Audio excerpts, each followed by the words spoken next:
Olá, meus amigos, minhas amigas. Que bom estar aqui com os senhores, com as senhoras, para darmos continuidade aos nossos estudos.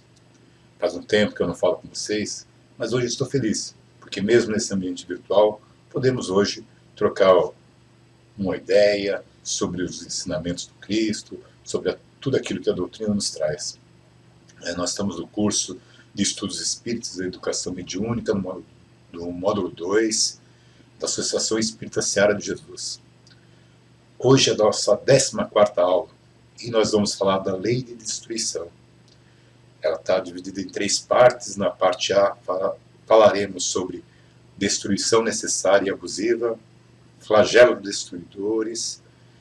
Na parte B, guerras, assassínio, crueldade e pena de morte. E na parte C, não vim trazer a paz, mas a divisão. Correto? Então, para que a gente possa entrar nesse clima gostoso de troca de conhecimento, vamos elevar os nossos pensamentos a Deus e pedir: Pai, nós agradecemos pela oportunidade que nos dá no dia de hoje, de levantarmos, de concluirmos o nosso dia, de estarmos prontos para tudo que vier. Agradecemos o Mestre Jesus, que está sempre conosco, nos levando do caminho do bem, porque é o nosso mestre e guia. Agradecemos os nossos mentores, os mentores desse trabalho, porque estão sempre juntos, lado a lado conosco nessa caminhada, enquanto estamos aqui no plano da Terra. Que assim seja, graças a Deus. Pois bem, vamos começar a nossa pequena aula, lembrando aqui que nós já estamos estudando as leis naturais já há algum tempo, e a lei de destruição, ela está no capítulo das leis naturais. Então, muitas vezes a gente se pergunta, né, mas o que vem a ser uma lei natural? O que a gente deve entender por lei natural? Isso já é uma questão que Kardec fez aos espíritos, que já foi estudada, mas para a gente possa lembrar, para que a gente possa se entender melhor, vamos ver qual foi a resposta dos nossos irmãos espirituais. A lei natural é a lei de Deus. É a única necessária à felicidade do homem. Ela indica que ele deve fazer ou não fazer, e ele só se torna infeliz porque dela se afasta. Então, sabemos então que tudo aquilo que nós fazemos que nos causa infelicidade, nos deixa em condições difíceis, é porque nós estamos desviando da lei divina, dessa lei de Deus, a lei natural. E muitas das vezes a gente pergunta assim: poxa, se existe uma lei de Deus, onde ela está escrita? Kardec perguntou aos espíritos: não está escrita essa lei de Deus? Vocês lembram qual foi a resposta que eles colocaram? Coloque aí no chat, aí, quem lembra, vai colocando aí. Então, onde está escrita essa lei? Será que tem um livro? Será que está lá na Bíblia? Será que está lá no Alcorão? Será que está no Evangelho segundo o Espiritismo? Onde está escrita essa lei de Deus? E os espíritos responderam, assim como vocês, muitos já colocaram aqui no chat, na consciência. Então, a lei de Deus está na nossa consciência. Ótimo. Então, eu tenho ciência do que é certo e do que é errado. Pelo menos algo me diz isso não é certo, ou me diz isso é o mais correto a ser feito. E muitas das vezes a gente pergunta assim: mas por que teve que voltar à doutrina? Por que teve que ver Jesus? E eles responderam: nós esquecemos da lei de Deus, então ele quis que ela fosse lembrada. Então veio os seus apóstolos, veio o Cristo, veio os apóstolos do Cristo, tudo lembrando as leis divinas para nós. E aí veio a doutrina espírita, o Consolador prometido por Jesus, para dizer um pouco mais aquilo que ele nos disse, relembrar o que ele nos disse e trazer um pouco mais de informação. Pois não tem. Mas se está escrita na nossa consciência essa lei de Deus, muitas vezes a vida da gente é tão atribulada que muitas vezes a gente esquece até o nome dessas leis. E quando eu estava começando os meus estudos, Eu tinha essa dificuldade de lembrar essas 10 leis, né? Vocês conseguem lembrar as 10? Quem lembrar pode escrever aqui no chat também. Mas eu tinha essa dificuldade, então, durante uns estudos eu encontrei um diagrama que faz com que a gente lembre de todas as leis, né? Pelo menos o nome de todas as leis. E é uma palavra assim, muito interessante, muito fácil, né, de a gente gravar. A palavra é pilastra DC. Pilastra DC. Pilastra nós sabemos que serve de sustentação numa obra, é aquilo que dá sustentação às paredes. DC, muitas vezes a gente coloca DC para colocar depois de Cristo. Nós vemos muitas citações, alguma coisa DC, ou seja, depois de Cristo. Mas aqui essa pilastra DC ficou interessante porque também, vamos pensar assim, nós temos uma pilastra depois do Cristo, né? Depois do Cristo nós temos uma pilastra assim que é muito potente, muito forte, vai dar sustentação a todos os nossos ensinamentos, a toda a nossa vida. Mas o que diz cada letra dessa? Vai falar das leis. Então, no P temos o progresso, depois a igualdade, liberdade, adoração, sociedade, trabalho, reprodução, destruição, que é a que nós vamos falar hoje, conservação, que foi uma lei que o Cido trabalhou com vocês, e essa lei, né, justiça, amor e caridade. Essa é a lei mais importante, né, porque, como vocês podem notar, é o amor ladeado da justiça e da caridade. Porque se tirar um dessas figuras, não adianta. Paulo já dizia, né? Se eu doar tudo que eu tenho e não tiver caridade, não tiver amor, de nada valerá. Então nós temos que ter justiça, amor e caridade. Praticando justiça, amor e caridade, todas as outras leis acabam sendo cumpridas. Guardem bem esse diagrama que vocês vão lembrar sempre dessas leis. Mas vamos em frente. O que é destruição? Isso é uma pergunta que a gente às vezes se faz. Destruir é a gente derrubar, colocar para baixo, aniquilar, correto? Vamos ver lá o significado da palavra. Desmanchar, fazer desaparecer, exterminar, demolir, arruinar, extinguir, aniquilar. São verbos fortes se a gente pensar isso como uma ação do Criador. Como aquele que cria pode aniquilar, pode desmanchar tudo aquilo que ele fez, destruir. Kardec também ficou com esse pensamento, então ele pergunta aos espíritos o seguinte: a destruição é uma lei da natureza? E os espíritos responderam de forma para ficar bem claro para nós. Disseram eles: é necessário que tudo se destrua para renascer e se regenerar, porque isso que chamais de destruição não é mais que a transformação, cujo objetivo é a renovação e o melhoramento dos seres vivos. Essa resposta é muito interessante porque aqui ele já nos dá uma visão mais abrangente dessa palavra destruição, né? Ela não tem aquela finalidade de aniquilar, mas sim de transformar. Então aqui a lei poderia ser a lei de transformação, né, e não de destruição. Mas a destruição no sentido assim de renovar. Porque você não consegue fazer uma casa nova com as paredes velhas. Você muitas vezes é obrigado a colocar abaixo aquelas paredes para fazer algo melhor. Mas o material que você destruiu, ele vai voltar para a natureza, vai ser ali reciclado e vai estar ali fazendo parte de novo de um todo. Então, quando a gente fala aqui da lei de destruição, é essa lei que vem destruir a matéria. E como vocês podem ver ali, é para o melhoramento dos seres vivos. Então, toda a destruição que nós vamos falar aqui hoje tem como fundamento a nossa melhora, a melhora dos seres vivos, tanto do reino hominal, do reino animal e do reino vegetal. Ok? E para que isso aconteça, né, para que essa renovação aconteça, essa destruição aconteça, a gente tem que ter algo em nós. Porque tudo em nós é movido por algum instinto. Né?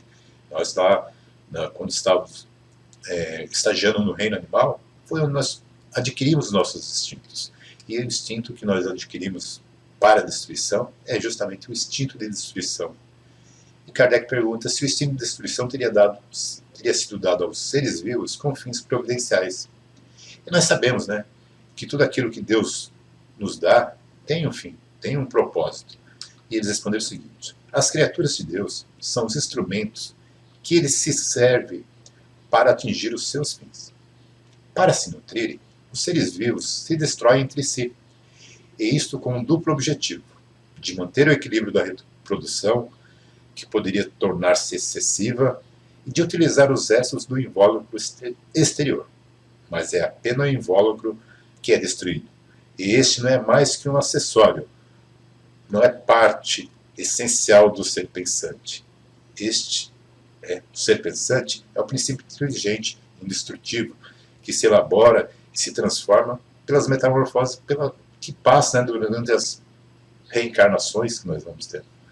Então, aqui, o interessante aqui que eu destaco aqui, coloquei até numa cor diferente, é ali manter o equilíbrio da reprodução e utilizar os restos do invólucro. Então, se a gente parar para pensar, analisar essa resposta, imaginemos que não existisse essa questão da destruição, da gente se nutrir por outros seres vivos, né? Daquilo que eles podem nos oferecer. Imagine se os animais não se alimentassem de outros animais. Como seria? Imagine se tirássemos do reino animal os felinos. Nós íamos ter uma superpopulação daqueles que são hoje as suas presas. Porque não teria ali como equilibrar. Muito interessante essa questão do equilíbrio ecológico, né? Do equilíbrio entre as espécies, que nós vamos ver que sempre os predadores são em menor número do que as suas presas, do que aqueles que são presas. E isto é justamente porque senão acabaria também a espécie que era ali caçada. E muitas vezes o homem consegue fazer alguns desequilíbrios na natureza. Um vídeo que eu deixei como apoio, um material de apoio, vocês vão ver lá um vídeo sobre ecologia. E ele fala do desequilíbrio que ocorreu no Rio de Janeiro, já há algum tempo atrás, na questão dos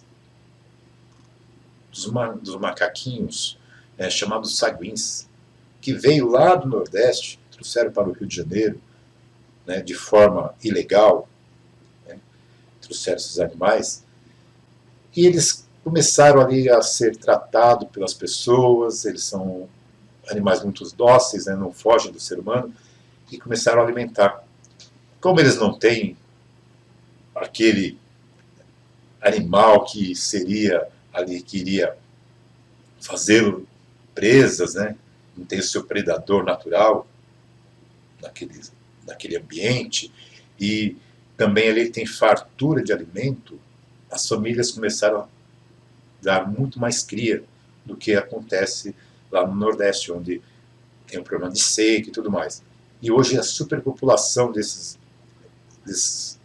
macaquinhos faz com que as autoridades coloquem que ele é uma praga. Lindos, mas eles já foram colocados como pragas, porque é a população muito grande. Então, vejam que é importante a gente também obedecer algumas leis, né, naturais, para que a gente não entre e descontrole tudo aquilo que Deus fez com todo amor, com todo carinho para nós, a gente consiga destruir. Vamos em frente. Aí a gente vamos pensar aqui que os corpos, né, os instrumentos de ação do princípio inteligente, têm necessidade de serem incessantemente renovados. A providência faz com que a gente se sirva da manutenção mútua, e aí então o corpo nutre o corpo, mas o espírito não é destruído e nem alterado. Então a gente aquela coisa, a matéria alimenta a matéria. E Lavoisier já havia dito, né, que aqui nada se perde, nada se cria, tudo se transforma. Tudo se transforma na natureza. Então a destruição da matéria é um processo fundamental para a existência da vida e das coisas. Pois imagina se não houvesse destruição, né? Estaríamos andando, não tivesse esses animais que decompõem os corpos, né? Nós estaríamos andando sobre matéria morta, né? Sem utilidade para nós. Mas o bom é que a matéria é destruída, ela retorna para a natureza, nas formas estruturais, né? Então, vai para a cadeia alimentar daqueles seres vivos que vão decompondo cada vez mais essa matéria até ela chegar na natureza e poder fazer parte de novo, se aglutinar e criar novas matérias. Então, tudo é uma construção. E nós, seres vivos, né, desde a nossa aparição, quando estávamos lá na reino das águas, era lá animais unicelulares, a gente já tinha uma saga evolutiva, né? Saga evolutiva marcada pela luta pela sobrevivência. A gente ficava ali tentando sobreviver de todas as formas. E éramos apenas um elemento unicelular. E a gente ali era o conflito de dois instintos, né? O da conservação e o da destruição. Esses dois instintos estão sempre juntos para poder fazer com que haja equilíbrio. Tudo é equilíbrio. E nós passamos por todos os reinos, vocês lembram dos reinos que nós passamos? Passamos pelo reino mineral. E ali nós trabalhamos ali a questão ali, adquirimos a atração, né? No reino vegetal, as sensações, no reino animal, o instinto, e no reino nominal, a razão. Então hoje nós somos o resultado dos automatismos que nós adquirimos nos vários reinos da natureza. Então, como eu disse, no reino animal, no reino mineral, foi a atração. No vegetal, a sensação. No animal, o instinto. No reino nominal, a razão. Mas aí a razão é composta do livre-arbítrio e do pensamento contínuo. Então, quando a gente tem livre-arbítrio, pensamento contínuo e a razão, a gente também adquire responsabilidade. Então, passamos a ser responsáveis pelos nossos atos. Passamos a responder por tudo aquilo que nós fizermos que contrariam a lei divina. Falando na destruição, toda vez que abusarmos da destruição, iremos ter algum débito para pagar com o universo. E se tudo que... Mas aí a gente pensa assim, poxa, mas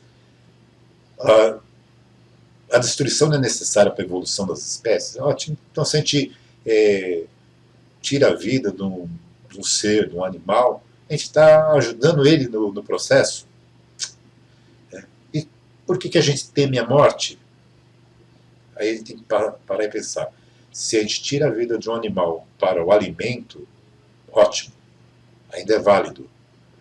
Mas por simples fato de tirar, e quando a gente fala de um animal, a gente vamos falar do reino animal, né? Desde o inseto, a barata, o rato, tudo isso são seres da criação. Temos que pensar nisso. Se nós temos que fazer isso, tem que ter um propósito que seja, que torne isso necessário. E nós temos medo da morte também. Assim como nós temos medo da morte, esses animais também têm. Né? Porque é o instinto de sobrevivência, o instinto de conservação.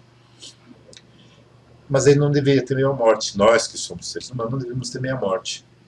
Porque olha só a pergunta que Kardec faz. Desde que a morte deve conduzir-nos a uma vida melhor, que nos livra dos males desse mundo, sendo mais de que se desejar do que de temer.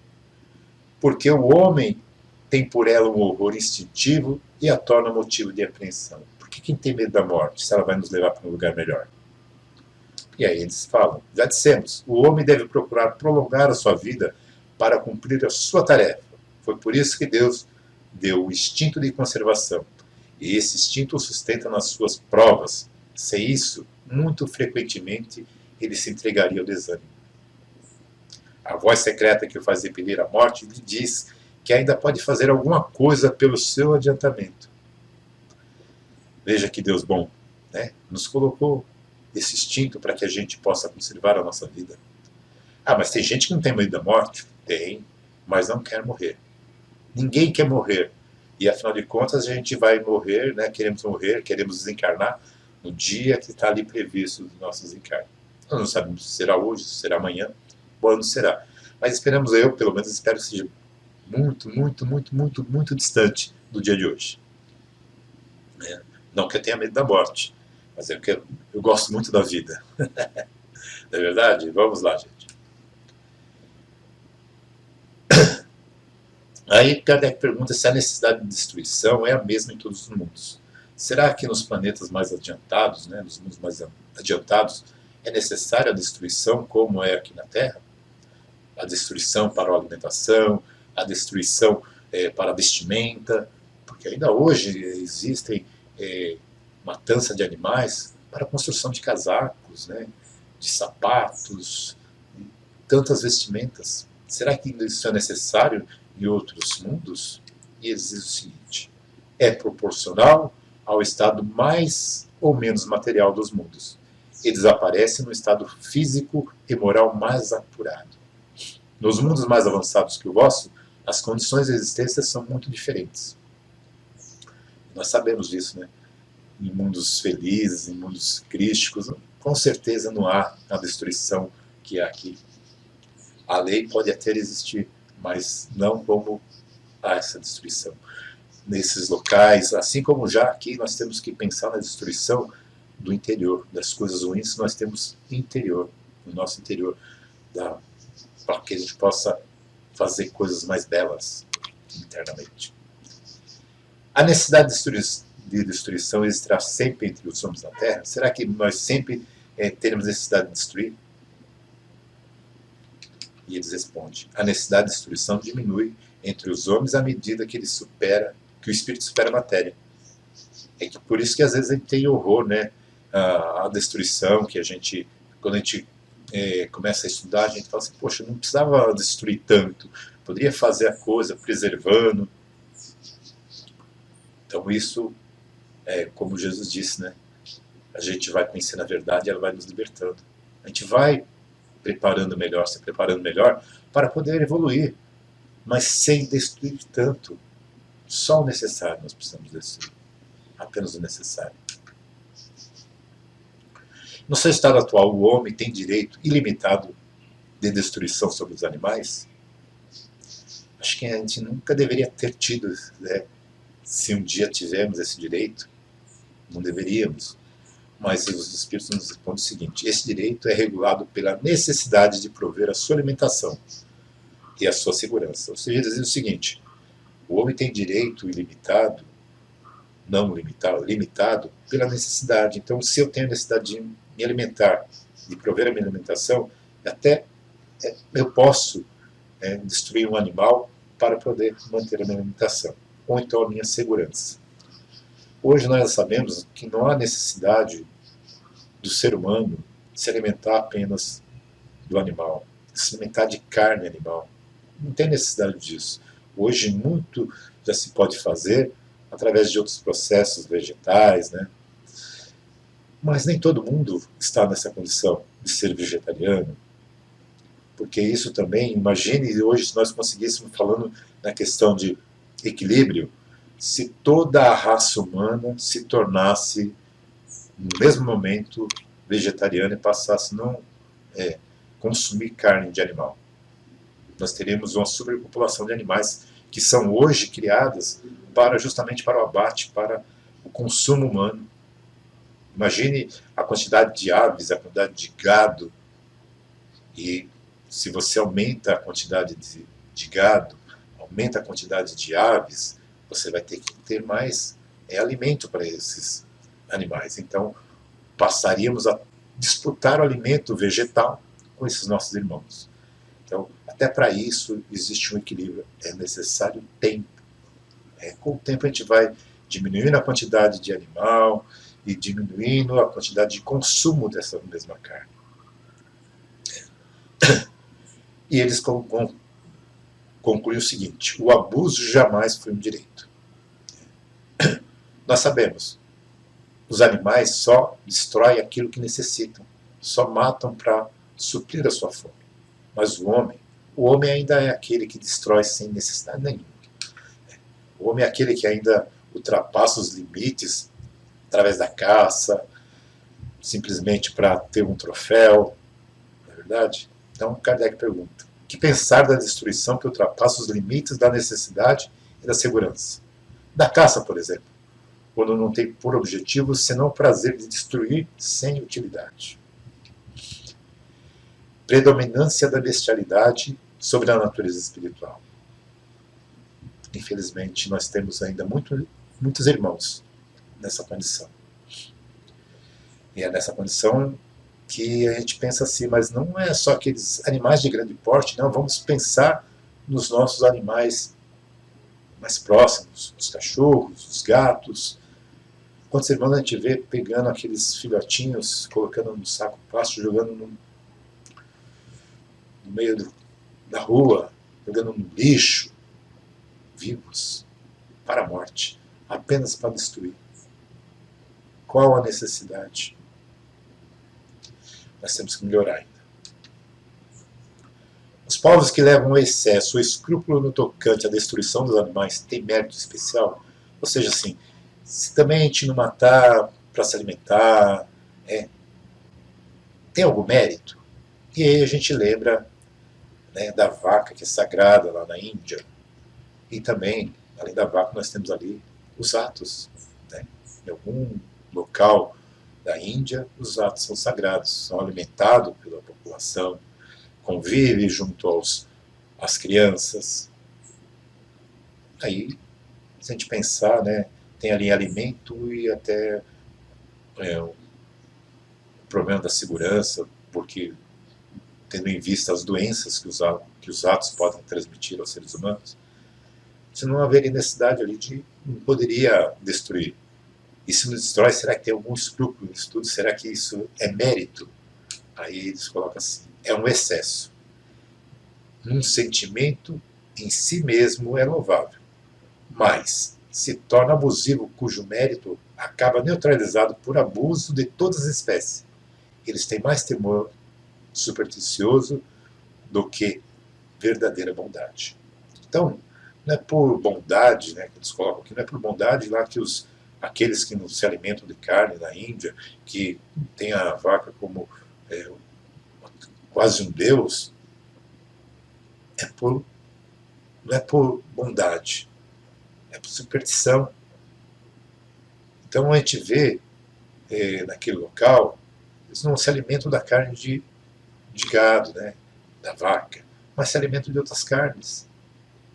Então é só uma coisa supérflua. Então a gente tem que pensar também, não pode ser um excesso, nada em excesso é bom. Porque quando entra em excesso, a gente acaba pecando. Né? E aí vamos falar agora dos flagelos destruidores. O que são os flagelos destruidores? Né? São aqueles elementos pelos quais Deus nos coloca à prova. Aí eu coloquei ali as fotos de uma queimada, incêndio, grandes incêndios, inundações, tsunamis, furacões. Não depende muitas vezes do homem. São flagelos que vêm para que a gente possa passar por um processo. Kardec então diz o seguinte: com que fim Deus castiga a humanidade com os flagelos destruidores? Qual a finalidade? Para fazer avançá-la mais depressa. Que palavra linda, né? Então, os flagelos nos fazem avançar mais rápido. E eles continuam: não dissemos que a destruição é necessária para a regeneração moral do espírito, que adquire em cada nova existência um novo grau de perfeição? É necessário ver o fim para apreciar os resultados. Só julgai essas coisas do vosso ponto de vista. E as chamais de flagelo por causa dos prejuízos que causam. Mas esses transtornos são frequentemente necessários para fazer que as coisas cheguem mais prontamente a uma ordem melhor, realizando em poucos anos o que necessitaria de séculos. Então, os flagelos chegam para isso, para fazer com que a nossa humanidade dê um salto muito rápido na questão evolutiva da inteligência, da moral, né? Porque a gente também melhora moralmente com esses transtornos que os flagelos nos trazem.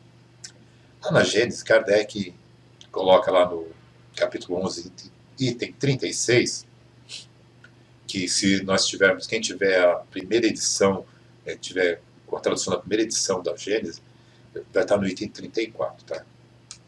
Diz o seguinte: os flagelos destruidores, os cataquismos, devem considerar-se como ocasião de chegadas e partidas coletivas, meios providenciais de renovação da população corporal do globo. É porque nesse flagelo morre muita gente. Então é necessário, isso é importante para quê? Para a renovação. Na destruição que por essas catástrofes se verifica, de grande número de corpos, nada mais há do que o rompimento de vestiduras. Nenhum espírito perece, eles apenas mudam de plano. Em vez de partir isoladamente, partem em bandos. Esta é a única diferença, visto que, por uma causa ou por outra, fatalmente tem que partir, cedo ou tarde. Nós sabemos que, via de regra, nós reencarnamos já com a data de retorno marcada. E, em alguns casos, essa data pode ser antecipada ou pode ser adiada. Mas são poucos os casos. Antecipar, muitas vezes a gente mesmo faz isso. Quando a gente começa os nossos excessos, os nossos vícios, nós vamos diminuindo aquilo que nós tínhamos para gastar durante esse período, que é o nosso tônus, a nossa vitalidade, nós vamos gastando com os nossos vícios. Então é natural que a gente desencarne um pouco antes do tempo. Adiar o nosso retorno, nós precisamos ter méritos, né?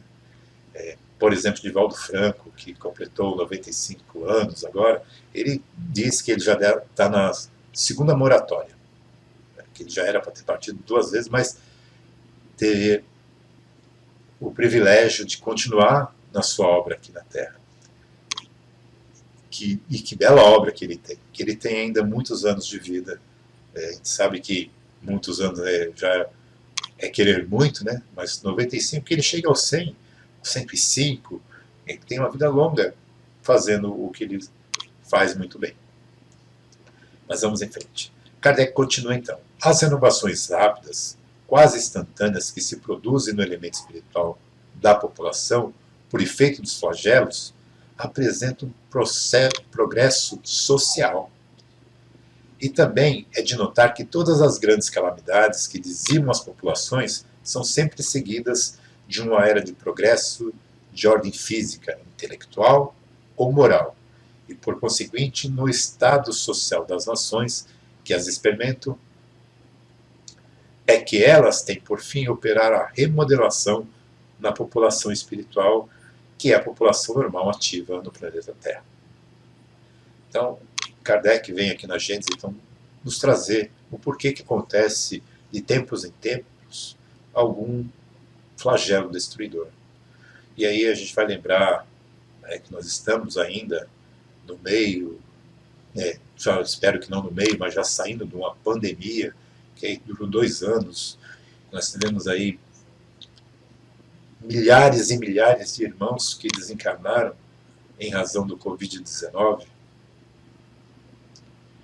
e que muitas vezes a gente achava que não deveria ter partido, que a culpa foi deste, foi daquele. Mas nós, espíritas, nós temos que ter a consciência que nada acontece por acaso. Partiu todos aqueles que precisavam partir. Todos aqueles que cedo ou tarde, como diz no slide anterior, teriam que partir, de uma forma ou de outra. Apenas tiveram a oportunidade de passar pelo Covid, desencarnar numa situação que causa comoção para nós que ficamos aqui encarnados. Porque, afinal de contas, nós sofremos. Quando nós passamos do lado de lá, nós entendemos, nós vamos ver um pouco mais à frente aqui. Nós passamos a entender, porque mudamos de plano, não temos mais aqui o elemento físico que atrapalha a nossa compreensão. No mundo espiritual fica mais fácil a gente entender o motivo desses flagelos. E Kardec pergunta, mas se Deus não poderia empregar, né, para melhorar a humanidade outros meios que não os flagelos, será que não podia ser diferente? E olha o que os Espíritos dizem. Sim, e diariamente os emprega, pois Deus deu a cada um os meios de progredir pelo conhecimento do bem e do mal. É o homem que não os aproveita, então é necessário castigá-lo em seu orgulho e fazê-lo sentir a própria fraqueza. Castigá-lo no seu orgulho. Veja bem que Deus não castiga, né? Mas o castigar no orgulho é no sentido assim, eu posso fazer, eu posso, e a gente acaba passando, acaba sendo vítima, né, de um flagelo, para que a gente possa entender o quanto somos pequenos ainda, o quanto ainda precisamos melhorar para podermos querer algo mais. Cara, pergunta, esses projetos, porém, o homem de bem sucumbe com os perversos. Isso é justo? Porque, né, no Covid morreram pessoas boas e pessoas más. É justo? Nós já vimos, né, que sim. O homem só relaciona tudo ao nosso corpo. A morte, depois da morte, como eu disse, depois da morte a gente pensa de outra forma. O que é a nossa vida? O que é um século? O que é uma vida de um século aqui? Se a gente pensar na eternidade. Porque nós estamos aqui por um período, um curto período. Saímos aqui, desencarnamos, vamos para o mundo espiritual, estamos ali naquilo que é realmente a vida, que é infinita. Vai ao infinito. Nós não sabemos. Fomos criados. Uma vez criados, não iremos mais perecer, porque somos espíritos, espíritos imortais. Temos a eternidade. O que é 100 anos para a eternidade? Não é nada. Mas as vítimas desses projetos, apesar disso, não são vítimas? São. Se considerássemos a vida no que ela é, e quanto é insignificante em relação ao infinito, menos importância nós lhe daríamos. Essas vítimas terão noutra existência uma larga compensação para o seu sofrimento, se souberem suportá-los sem lamentar. Então, se nós não nos revoltarmos com as coisas que nos acontecem, que acontece com aqueles que estão próximos a nós, quando nós chegarmos numa outra encarnação, numa outra vida, na vida espiritual, nós seremos recompensados no sentido assim de termos superado uma dificuldade. A gente pode aqui lembrar dos grandes desastres, digamos assim, desencarnes coletivos que nós tivemos em histórias recentes, né? Vamos lembrar Mariana, o desastre Mariana, onde morreram lá 19 pessoas, mas a devastação foi muito grande, então o prejuízo ecológico foi enorme. Foi um acidente que tinha ali o problema do homem, né? Que trabalhou de forma a querer levar vantagem e acabou causando aquele desastre. Vamos lembrar de Brumadinho, que teve lá 270 mortos, que recentemente, essa semana, foi encontrado um dos corpos que ainda estavam desaparecidos, restam agora apenas 5 corpos. Vamos lembrar de, esse ano, os mortos em Petrópolis, em razão das chuvas, deslizamentos de terra. Vejam, se nós conseguirmos suportar tudo isso daí, se aqueles que desencarnaram também não se revoltarem quando acordarem no plano espiritual, eles vão, né, teremos uma compensação. Deus não escreve nada que não seja necessário para nós.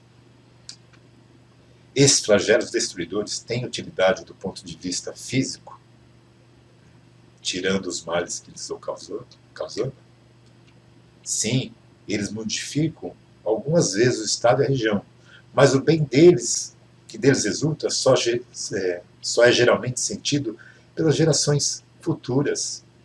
Então nós vamos pensar que os netos, os bisnetos dessas pessoas que sofreram em Petrópolis, em Brumadinho, em Mariana, vão verão um local diferente.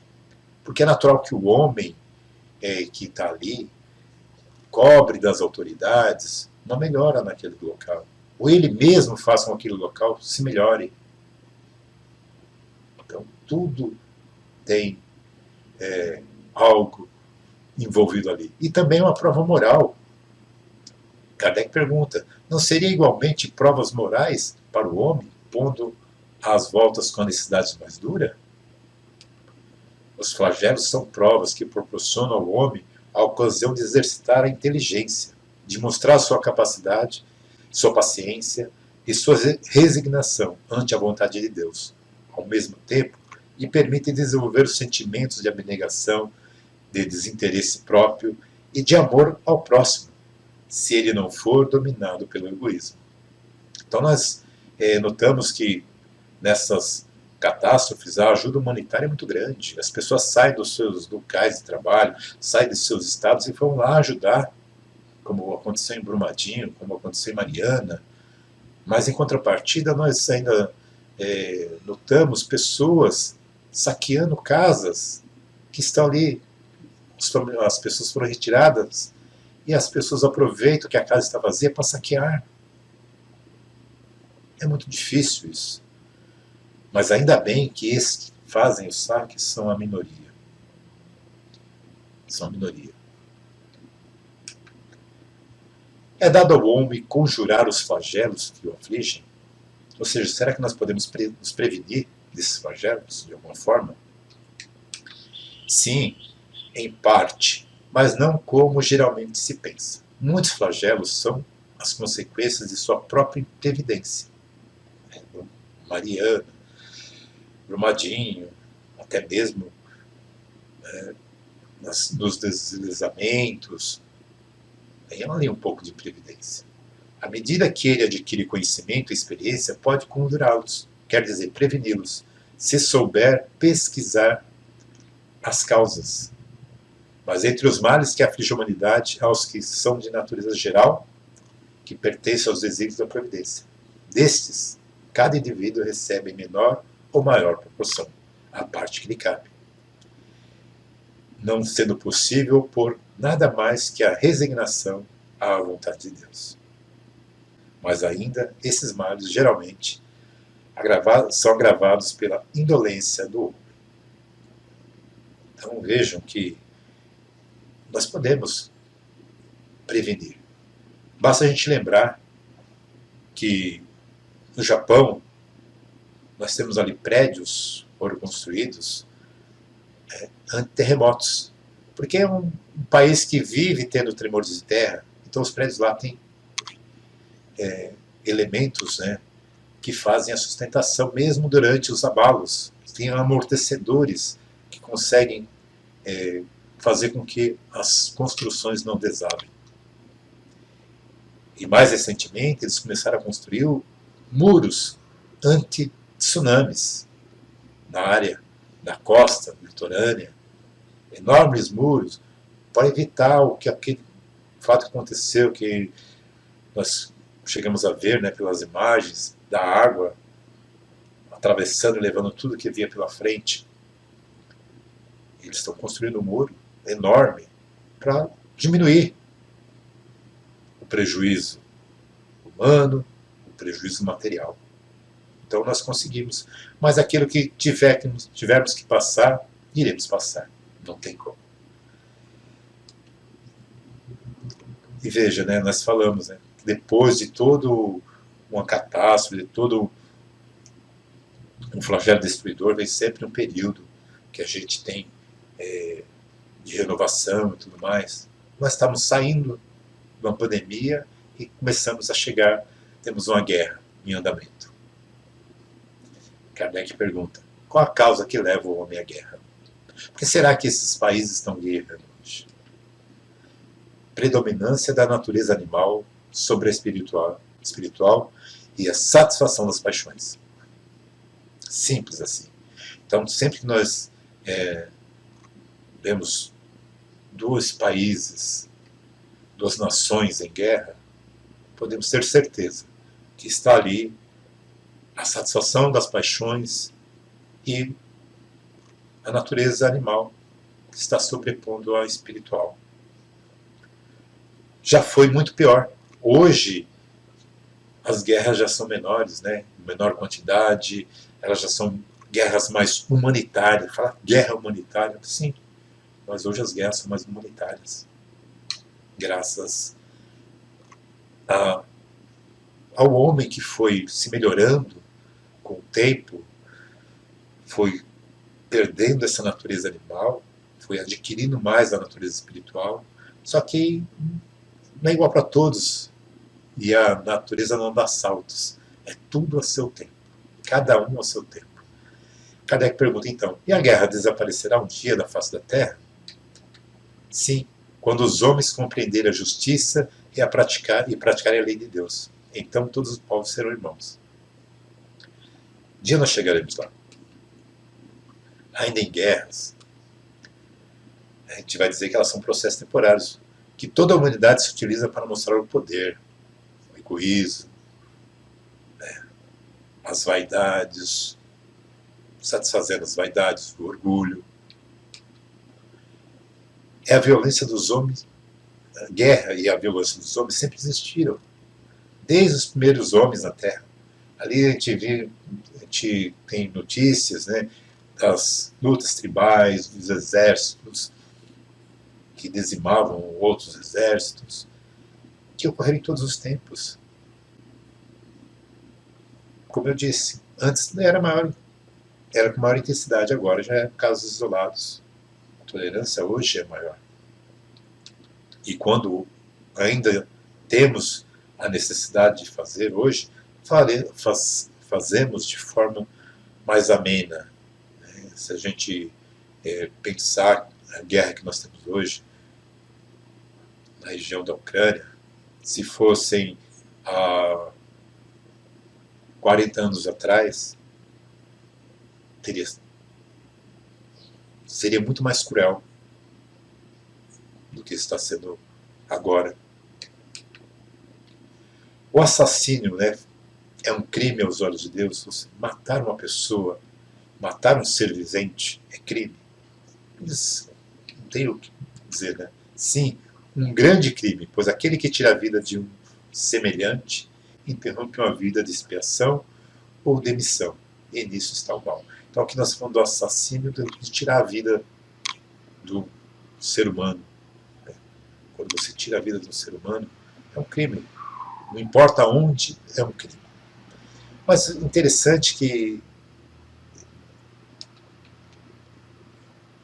tem sempre, em alguns lugares, meios que você pode tirar a vida sem ser culpado. E aí Kardec pergunta, há sempre no assassino o mesmo grau de culpabilidade?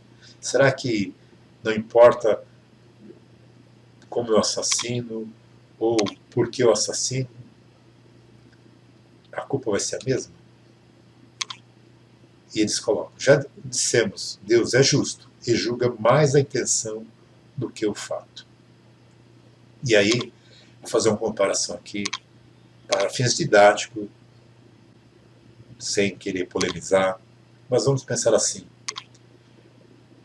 No nosso país, onde nós notamos muitos jovens tirando a vida de outros jovens por causa do celular, e lá na guerra da Ucrânia, aqueles atiradores que ficam à espreita, esperando aquele seu inimigo passar para que ele possa atirar e abater aquele inimigo.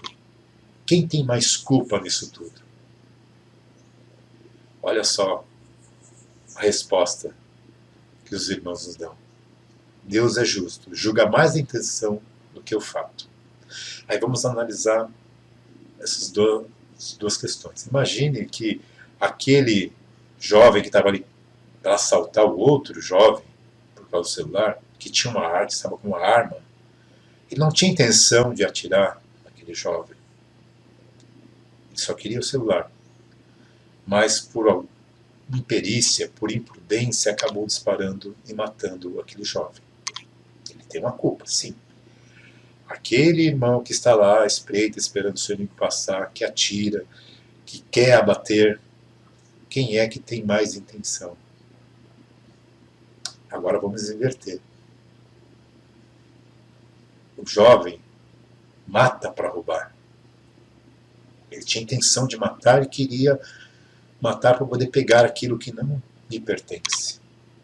E aquele irmão na guerra, que está ali na trincheira, que está atirando, porque o adversário está atirando contra ele, ele também pode matar. A intenção dele é de se proteger. Percebe? Então, existe a questão da intenção. O que nós fazemos com a intenção? Deus excusa o assassino em caso de legítima defesa? Será que Deus fala assim, você matou em legítima defesa, ótimo? Diz assim, só a necessidade o pode acusar. Mas se pudermos preservar a nossa vida sem atentar contra o agressor, é o que devemos fazer. Então, mesmo em estado de legítima defesa, a gente tem que tentar preservar a vida do outro. O homem é culpável pelos assassinos que comete na guerra? Estamos falando da guerra, né? Não, quando é constrangido pela força. Mas é responsável pelas crueldades que comete. Assim também o seu sentimento de humanidade será levado em conta. Acabamos de falar sobre isso. Então, é natural que isso ocorra. E vamos em frente. Qual é o mais culpável aos olhos de Deus? O parricídio ou o infanticídio? Parricídio é matar pai, né? Infanticídio é matar filhos, crianças. Eles dizem o seguinte, um e outro são igualmente, porque todo crime é crime. E Kardec coloca essa pergunta porque na época em que ele estava fazendo a codificação, tanto um quanto o outro, existiam locais, países que era possível isso fazer. Matar o pai quando já está próximo à morte, por problemas de saúde, você adiantar a partida dele. Quando um filho nascia com algum problema físico ou mental, você também, ali o pai, tinha o direito de tirar a vida do filho. Então, por isso que Kardec faz essa pergunta. Graças a Deus, isso hoje é crime. Os dois são crimes, pelo menos aqui no Brasil. Podemos ligar o sentimento de crueldade ao instinto de destruição? É o próprio instinto de destruição, no que ele tem de pior.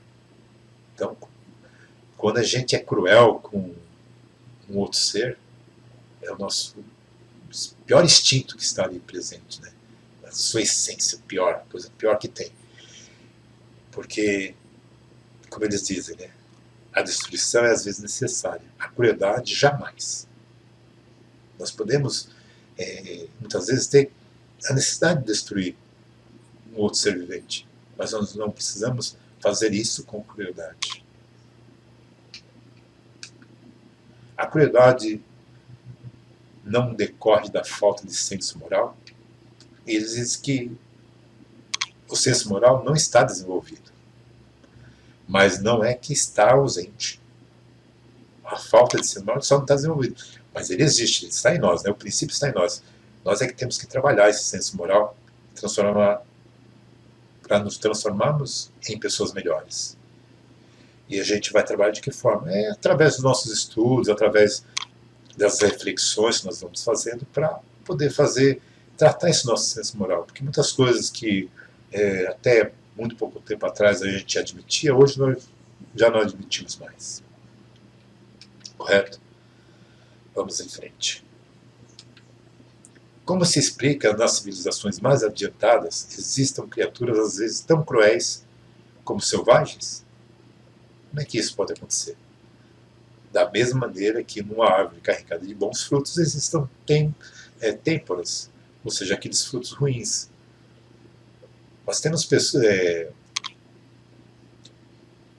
selvagens, né, pessoas que estão na nossa civilização, mas que são espíritos de ordem inferior. que se reencarnaram para tentar evoluir, mas ainda não estão em condições. Eles colocam aqui, ó, os espíritos de uma ordem inferior, muito atrasados, podem encarnar-se entre os homens adiantados com a esperança de também se adiantarem.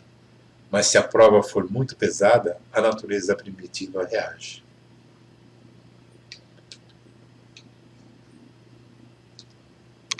A sociedade dos homens de bem será um dia expurgada dos malfeitores? Será que nós ficaremos livres dos malfeitores um dia? Ele sim, tá, progride. Esses homens dominados pelo instinto do mal, que se encontram deslocados entre os homens de bem, desaparecerão pouco a pouco. É como um mau grão que é separado do bom. Mas renascerão em outro invólucro, então, com mais experiência, compreenderão melhor o bem e o mal. Então, até o pior bandido tem a finalidade de chegar à perfeição. Pode não ser tão rápido quanto aquela pessoa de bem, mas ele vai caminhar aos seus passos. E aí vamos falar da pena de morte. A pena de morte vai desaparecer no dia da legislação humana? Será que um dia nós vamos tirar essa questão da pena de morte dos nossos manuais, dos nossos códigos penais? A pena de morte desaparecerá incontestavelmente e sua supressão assinará um progresso da humanidade. Quando os homens forem mais esclarecidos, a pena de morte será completamente abolida da Terra. Os homens não terão mais necessidade de ser julgados pelos homens. Falo em época que ainda está muito longe de vós. Mas nós estamos no caminho. Hoje, a pena de morte é algo que existe em alguns países. É algo que é discutido no nosso país. É algo que nós, da doutrina espírita, não podemos ser partidários. Porque se não podemos, se não queremos contrariar as leis divinas, nós não podemos ser a favor do aborto, a favor da pena de morte, não importa o que a pessoa fez. Ela tem que ter a oportunidade de se arrepender.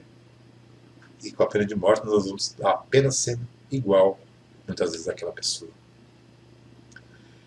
Kardec pergunta, então, a lei de conservação dá ao homem o direito de preservar a sua própria vida, correto?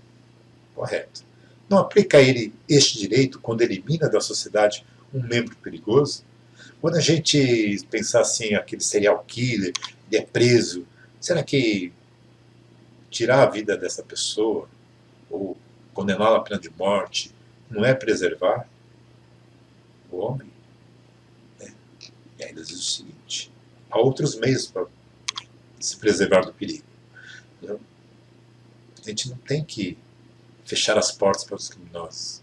A gente tem que abrir a porta para que ele possa se arrepender. Abrir a porta no sentido assim, olha, você vai permanecer preso, vai permanecer ali pensando naquilo que você fez, mas que seja uma prisão onde você aprenda, onde você realmente possa ser recuperado.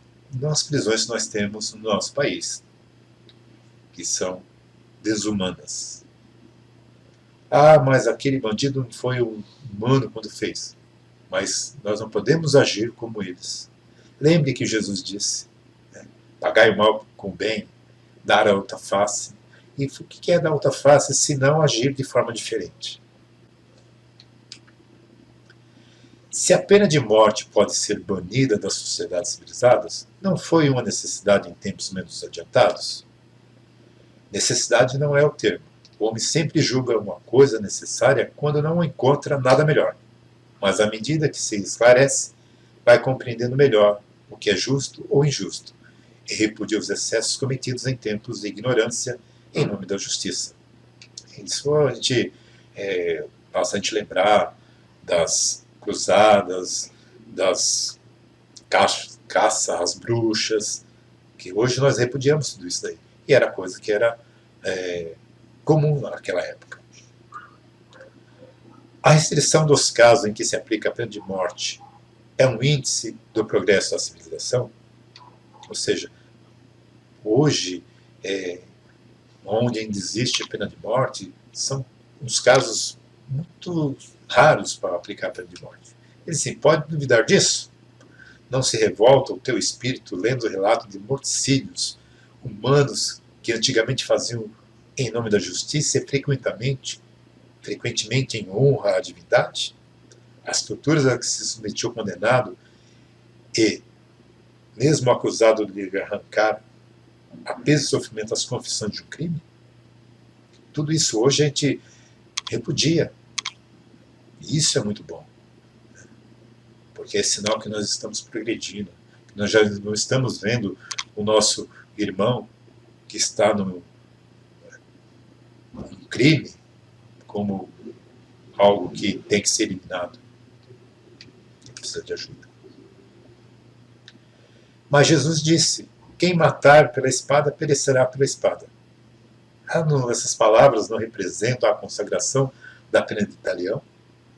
E a morte imposta ao assassino não é a aplicação desta pena? Olha como Kardec foi incisivo aqui. Mas os espíritos falaram assim: tomai tento, estais equivocado quanto a essas palavras, como sobre muitas outras. A pena de talião é a justiça de Deus. É Ele quem a aplica. Todos vós sofreis a cada instante esta pena, porque sois punidos naquilo que pecais, numa situação em que sofrerá o mesmo. E este o sentido das palavras de Jesus. Pois não vos disse também, perdoai os vossos inimigos? E não vos ensinou a pedir a Deus que perdoe as vossas ofensas da maneira que perdoastes? Ou seja, na mesma proporção em que houvesse perdoado? Compreendei bem isso.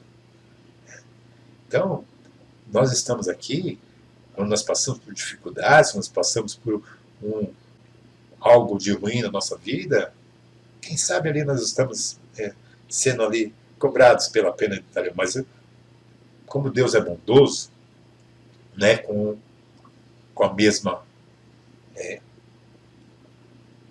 nós não vamos receber essa pena no mesmo grau que nós cometemos a falha. Porque Deus não nos pune, Ele nos ensina. Ele nos dá forma de aprendermos. E falando nas falas de Jesus, quem matar pela espada, perecerá pela espada, né? Afinal de contas, o que é a espada? Que espada é essa que Jesus falava? E aí vamos para a parte C, onde não vim trazer a paz, porém a divisão. Mais uma fala de Jesus, difícil a gente entender. Como que um ser que só mostrou amor diz que não vem trazer paz, vem trazer divisão? Essa passagem está no Evangelho segundo o Espiritismo, no capítulo 23, nos itens de 9 a 18.